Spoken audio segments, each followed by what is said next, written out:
Soybean खरेदी केंद्र बंद केल्यामुळे किसान सभा आक्रमक झाली आहे। सोयाबीन खरेदी केंद्र तातडीने सुरू करा, अन्यथा कृषी मंत्र्यांच्या घरासमोर सोयाबीन ओतून आंदोलन करण्याचा इशारा देखील किसान सभेचे नेते डॉक्टर अजित नवले यांनी दिला आहे। सोयाबीन खरेदी बंद केल्यामुळे अनेक शेतकरी वंचित आहेत। लाखो शेतकऱ्यांचं सोयाबीन पडू नये त्यामुळे शेतकरी हवालदिल झालाय असा आरोप नवले यांनी केलाय।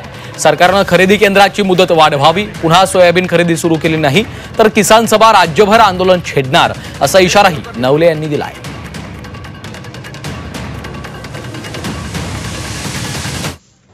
मोठा असंतोष सोयाबीन उत्पादक शेतकऱ्यांमध्ये खतखतोय।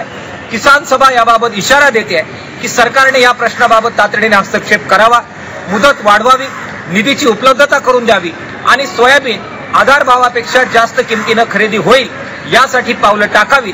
ती त्यांनी जर टाकली नाही तर अनिवार्यरित्या किसान सभेला रणांगणात उतरावं लागेल। कृषी मंत्र्यांच्या दारात सोयाबीन ओतून आंदोलन करण्याचा इशारा या निमित्तानं आम्ही देतोय।